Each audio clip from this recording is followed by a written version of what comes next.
Terima kasih saudara promosi, rakan-rakan seperjuangan dan kepimpinan PAS, tuan-tuan dan puan-puan yang saya hormati sekalian. Salam perjuangan, salam reformasi. Assalamualaikum warahmatullahi wabarakatuh.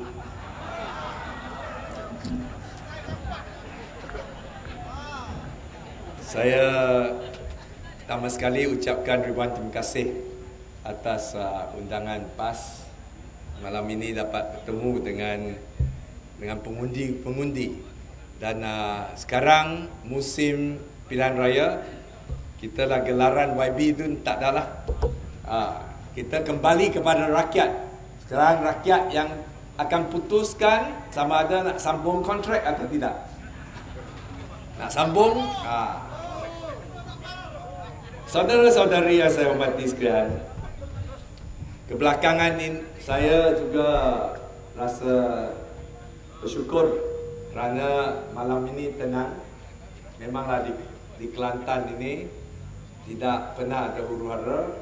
Saya tidak dilempar oleh batu atau telur.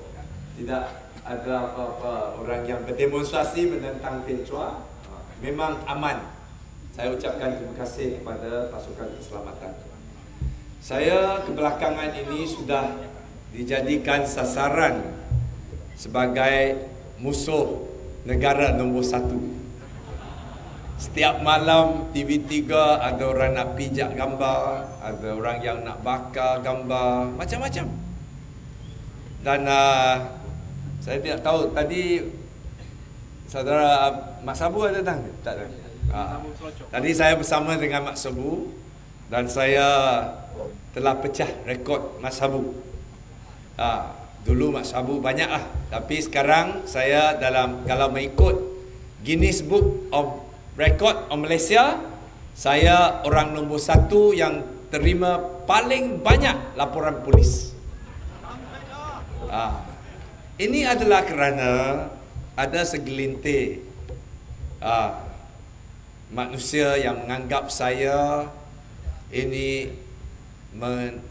mengeluarkan kenyataan yang biadab, yang menghina pasukan keselamatan.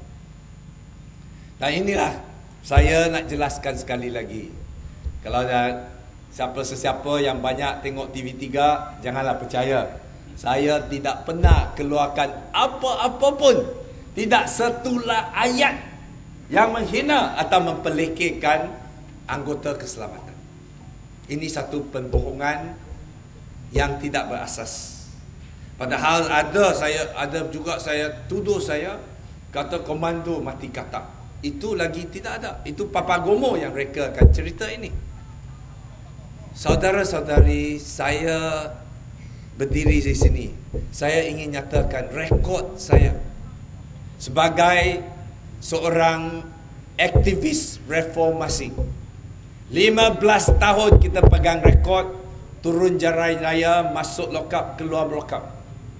Turun jalan raya berdepan dengan tembakan gas pemedih mata, pancutan air berasid.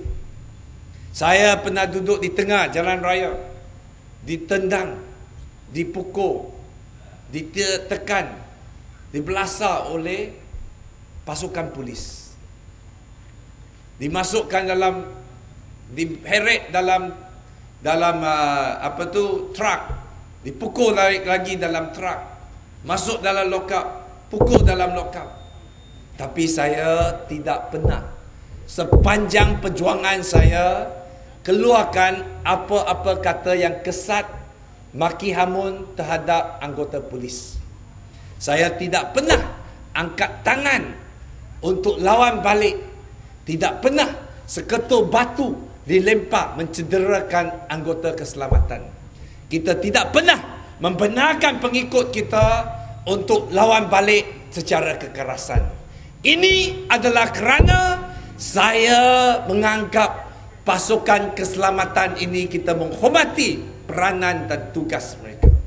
Ini adalah kerana kita sedar mereka hanya menjalankan tugas yang diarah oleh pemimpin-pemimpin atas, orang-orang politik yang jaga kuasa dan mereka yang tidak bertanggungjawab, mereka arahkan polis untuk lakukan kerja ini terhadap kita.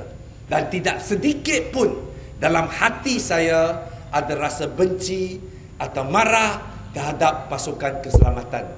Ini pendirian saya. Itulah sebab sepanjang 15 tahun perjuangan reformasi ini, kita lihat setiap kali reformasi ini, perhimpunan ini dijalankan dengan aman dan damai. Dan itu rekod kita. Sekarang ada orang UMNO, ada broker, Papa Gomo, yang berani tuduh saya menghina pasukan keselamatan. Itulah sebab saya rasa marah. Yang saya tidak berkompromi adalah kumpulan atas yang memperalatkan pasukan keselamatan. Yang saya sebut adalah kenyataan saya menyatakan isu Lahadato digunakan untuk alih pandangan rakyat daripada isu pokok, iaitu pembahagian IC secara beramai-ramai kepada pendatang asing.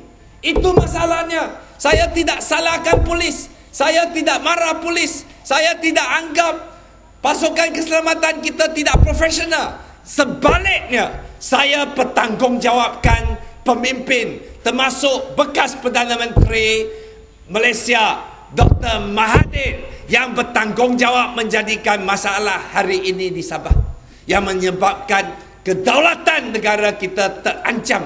Ini adalah kerana puak-puak UMNO ini, untuk menjaga kedudukan mereka sanggup bagi IC secara banyak kepada pendatang-pendatang asing untuk selamatkan kerajaan di Sabah menentang kehendak rakyat. Itulah sebab saya anggap yang mengkhianat bukan saya. Saya tidak pernah mengkhianati negara ini. Saya berani ambil risiko untuk lawan kerajaan kerana ini pada pandangan saya adalah tindakan yang patriotik. Kerana orang yang patriotik, hanya orang yang patriotik berani untuk mengambil risiko untuk menegakkan kebenaran. Itu berbeza dengan pengkhianat yang bagi IC secara banyak-banyak. Ada orang yang sampai 3 bulan sampai sudah dapat IC. Ada pula duduk dalam sampan kayu, belum sampai IC sudah tunggu. Ini siapa yang bertanggungjawab? Mahathir, UMNO. Dan mereka kata saya hina Melayu. Tanya orang-orang Kuala Lumpur. Sebelum saya jadi ahli parlimen pun, kalau ada setinggan, baik pun Melayu, India, saya berdiri di depan jentolak. Siapa berani robohkan kampung ini, langkah melalui saya. Itulah sebab kita lihat, kita sentiasa mempertahankan kampung orang Melayu. Ini adalah kerana bagi saya isu tanah adalah isu perlembagaan. Dan kita pertahankan tanah reserve Melayu, kampung warisan Melayu. Bukan kerana saya orang Tionghoa tak ada bertanggungjawab. Tak ada. Kita angkat sumpah sebagai ahli parlimen untuk mematuhi taat setia kepada perlembagaan Malaysia. Apa yang dinyatakan dalam perlembagaan Malaysia? Perlembagaan Persekutuan Malaysia menyatakan Islam adalah agama rasmi negara ini. Menyatakan artikel 153, hak tanah Melayu, reserve Melayu adalah hak bumi peta Melayu.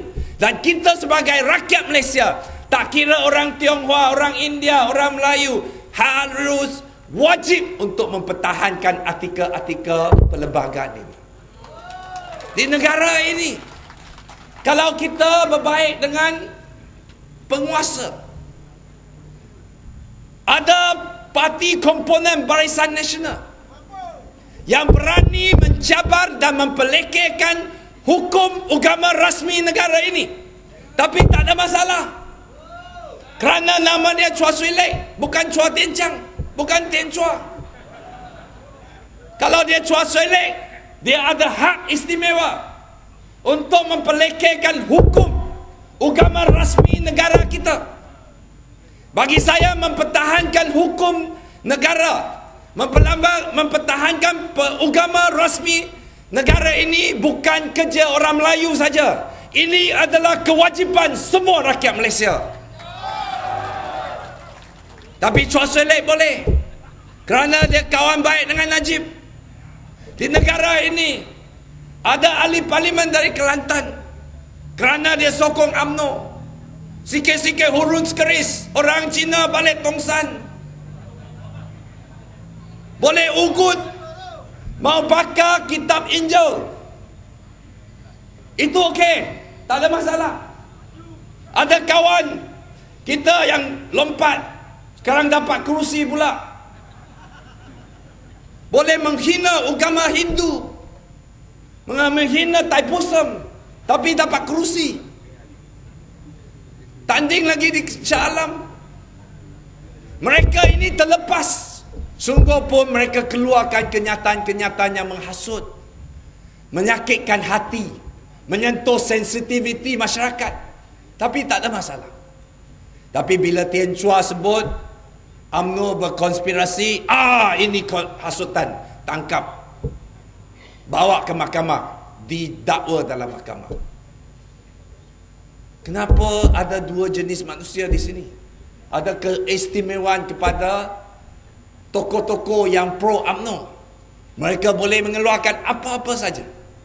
Tapi bila kita sentuh UMNO berkonspirasi, itu tangkap, itu mau dakwa. Saya ingin ulangi, saya tidak pernah menyentuh pasukan keselamatan.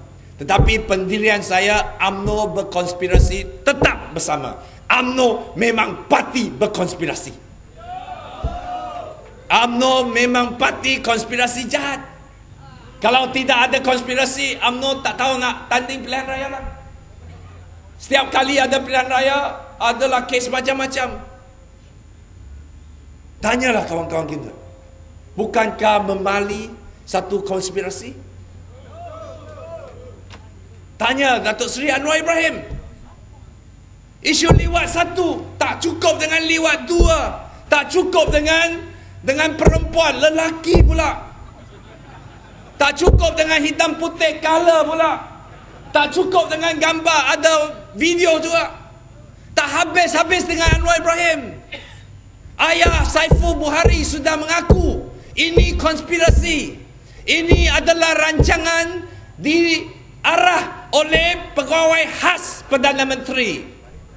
Dan anak dia diperalatkan untuk jatuhkan Anwar Ibrahim. Dan itu konspirasi. Tak cukup. Datuk Seri Anwar, lepas tu ada pula Lim Guan Eng kena, Lim Kit Siang kena, Tan Sri Khalid kena, Saudara Mustafa Ali kena, semua orang kena. Apa terjadi dengan masyarakat kita? Konspirasi ini, tanyalah Saudara Lim Guan Eng.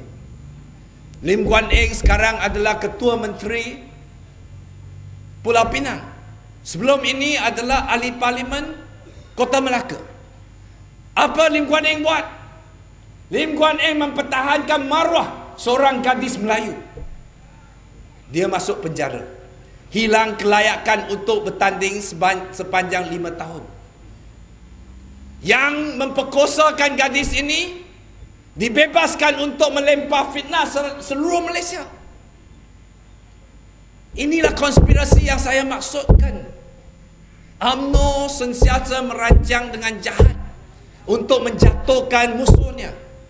Nak lawan manifesto tak berani. Nak bahas, ini bukan budaya Malaysia. Manifesto pun tak ada sekarang. Koyak muka depan manifesto Pakatan Rakyat tanpa Barisan Nasional. Ini manifesto Barisan Nasional. Mereka sudah hilang. Sahabat-sahabat saya, kini kita bukan saja menghadapi satu masalah krisis politik. Bukan saja kerana kita menghadapi masalah ekonomi negara nak bankrupt saja. Betul, negara memang akan bankrupt. Kalau pemimpin ini sayang bini, sanggup bayar beri cincin 24 juta untuk bini. Itu negara bankrupt. Bila pakatan kata nak hapuskan PTPTN, itu tak boleh. Negara akan bankrupt. Bila pakatan kata turunkan harga kereta, itu pun akan bankruptkan negara. Akhirnya nampak popular, dia kata BN pun nak turunkan harga kereta. Itulah sebab kita rasa kini kita bukan saja menghadapi krisis ekonomi, tetapi juga satu krisis akhlak. Moraliti masyarakat kita runtuh. Kalau kita membenarkan rasuah ini sebagai kelaziman, kita boleh pemimpin boleh rasuah, boleh biarkan kondominium diduduki oleh lembu, boleh biarkan pemimpin pergi merata tempat untuk melancong atas wang yang dibayar oleh rakyat. Ini adalah krisis akhlak. Kita sebagai pengundi, kita sebagai rakyat, kali ini pilihan raya yang ke-13 yang jatuh pada tahun 2013 tanggal 5 Mei ini akan menentukan sejarah. Pengundi akan menentukan masa depan Malaysia. Kalau kita benarkan UMNO Barisan Nasional menang, apa maksudnya? Maksudnya kita runtuhkan moral, kita runtuhkan akhlak anak cucu kita. Yang kita memberi satu sokongan kepada parti yang sanggup menggunakan video lucah, sanggup menggunakan fitnah dan tomohan untuk menangkan pilihan raya. Dan apa akan terjadi? Politik kita akan dicemari dengan pelbagai taktik-taktik kotor. Setiap kali ada pilihan raya, video lucah berkelasan. Bila ada pilihan raya, tomahan, fitnah. Apa terjadi dengan masyarakat kita? Tuan-tuan dan puan-puan, tidak ada satu budaya. Tidak ada kita sebagai ibu bapa. Tanggungjawab kita adalah pastikan anak cucu kita hidup lebih bahagia.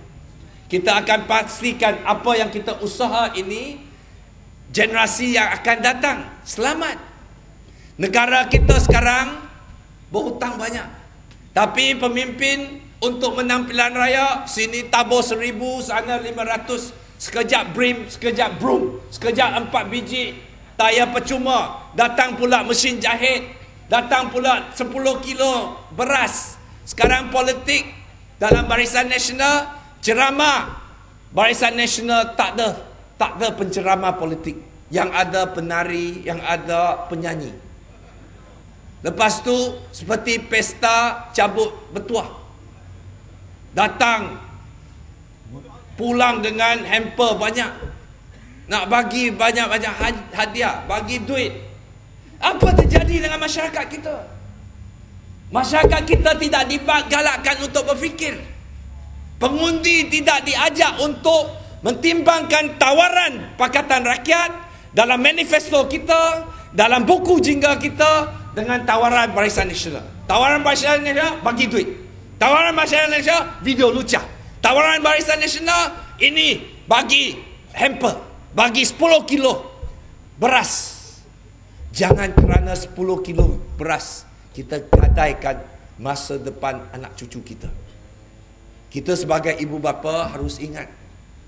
Sekarang hutang negara. Saya nak cerita sedikit tentang hutang negara. Pada tahun 1957 bila kita merdeka, negara kita bangga isytiharkan merdeka. Waktu itu Melaya adalah sebuah tanah air yang cukup kaya. Penjajah kita, Britain, 70% bayaran hutangnya dikutip daripada hasil pendapatan Melaya waktu itu.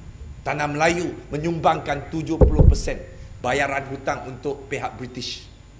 Dari 1957 hingga 2007. 5 orang Perdana Menteri. Tunku Abdul Rahman, Tun Razak, Tun Hussein On, Tun Mahathir, Tun Abdullah Badawi. Selepas 5 orang Perdana Menteri, selepas dasar ekonomi baru, rancangan Malaysia pertama, kedua dan selanjutnya, 5 orang Perdana Menteri ini melandakan kita, hutang negara kita di tangan Abdullah Badawi adalah 250 bilion. Itulah kebanggaan pembangunan UMNO Barisan Nasional. Di tangan Pak La pada 2007, hutang negara kita sudah meningkat sehingga 250 bilion. Dan dari 2008 hingga 2013 tahun ini, 5 tahun. Setahun Abdullah Badawi, 4 tahun Najib, Datuk Seri Najib. Dalam 5 tahun ini, hutang negara kita meningkat lagi 250 bilion. Hebat tak Najib? Hebat. Dalam 5 tahun, tambah lagi 250 bilion.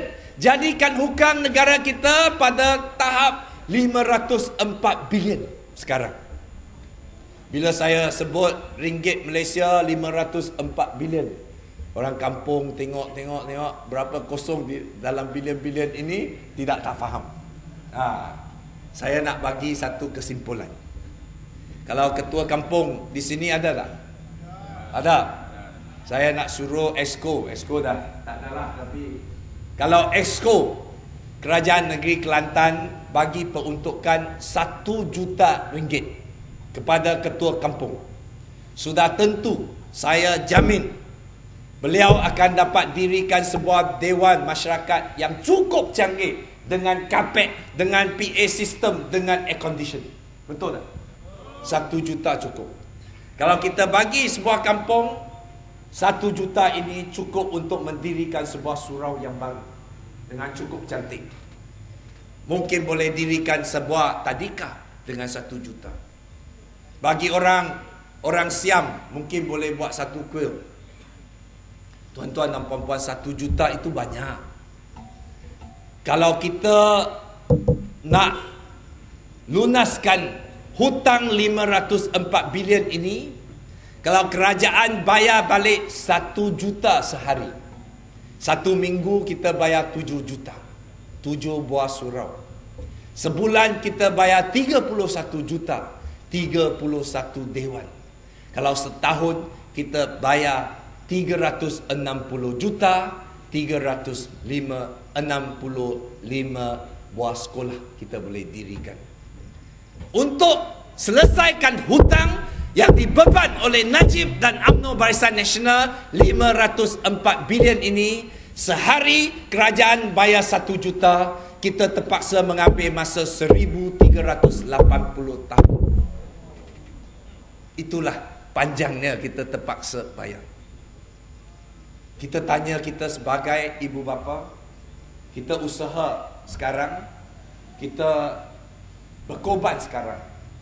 Di mana-mana agama pun, agama kita mewajibkan kita sebagai ibu bapa untuk wariskan anak kita tanah, anak kita dana, supaya mereka hidup terjamin, hidup lebih bahagia daripada generasi ini. Ini adalah tanggungjawab ibu bapa. Tidak ada mana-mana pihak yang boleh mengatakan agama kita atau budaya kita membenarkan anak, membenarkan ayah, membenarkan ibu bapa mewariskan hutang kepada anak cucu. Tidak ada. Kini yang apa laku oleh UMNO Barisan Nasional ialah menjadikan kita, anak cucu kita bergenerasi yang akan datang berhutang. Berhutang sepanjang 1380 tahun. Kita harus ingat, ini adalah satu beban tanggungjawab yang berat. Dan itulah sebab rakyat harus bangkit untuk jatuhkan UMNO. Bangkit untuk selamatkan negara. Bangkit untuk menjalankan tugas kita sebagai ibu bapa. Itulah sebab saya rayu, kali ini pilihan raya yang sangat penting. Sekarang kita sudah sampai ke simpang jalan. Sejarah akan menentukan mana pergi Malaysia ini. Sama ada kita tetap dengan keadaan penyelewengan ini, atau kita maju ke depan sebuah masyarakat yang saksama. Sama ada kita membenarkan penguasa-penguasa yang rasuah ini mencuri harta rakyat, mengambil royalti orang Kelantan untuk mengkayakan mereka, untuk membina istana besar, untuk memberi kereta mewah, untuk memberi cincin kepada isteri, untuk bagi isteri handbag cantik-cantik jendama. Itu tanggungjawab kita. Kalau kita nak hentikan segala ini, dan kita yakin dengan sumber yang ada di Malaysia ini mencukupi untuk menghapuskan kemiskinan, sudah tentu orang Kelantan yang penuh dengan hasil minyak dan gas sudah tentu tidak akan jadi miskin. Sudah tentu kita boleh menjaminkan anak cucu kita hidup lebih selesa daripada kita. Dan kita boleh berjaya hanya UMNO jatuh, hanya bila Pakatan masuk ke Putrajaya. Dan sekarang Barisan Nasional sudah sampai satu tahap yang cukup desperate. Selain daripada pelbagai tomahan yang bertubi-tubi, tak habis-habis, mereka juga menggunakan pelbagai taktik yang represif, yang menekan. Pagi ini kita terima berita ROS atau pendaftar Suruhanjaya Pendaftar Persatuan telah mengisytiharkan pemilihan DAP tidak sah. Dan itu kepimpinannya, pemilihan itu tak sah. DAP sekarang tidak ada pemimpin. Ada kemungkinan DAP tak dapat bertanding dalam pilihan raya yang akan datang. Ini taktik kotor. Kalau betul-betul nak buat, kenapa buat 2 hari sebelum pemilihan, sebelum pilihan raya? Mereka nak rosakkan peluang kita untuk menang dalam pilihan raya. Tetapi mujurnya persahabatan dan hubungan yang begitu erat dalam Pakatan Rakyat, DAP tidak gentar. Mana-mana parti yang menghadapi bencana seperti ini, kita akan mendukung satu sama lain. Dan itu talian persahabatan yang erat yang dibina oleh Pakatan Rakyat. Dan DAP pagi ini telah mengisytiharkan sekiranya lambang DAP tidak boleh digunakan untuk bertanding, DAP di Semenanjung, semua calon-calon DAP akan menggunakan lambang PAS bulan untuk bertanding. Di Sabah dan Sarawak, DAP akan gunakan lambang keadilan untuk bertanding. Itu adalah pertalian sahabat yang erat. Sekarang roket sudah masuk bulan. Dan dulu, ada satu ketiga dulu, DAP tak sanggup duduk bersama. Satu ketiga dulu, ada banyak syak wasangka. Orang Tionghoa takut bulan, takut dengan hukum Islam. Kini, parti yang berteras bangsa Cina sanggup kata kita pakai bulan untuk tanding.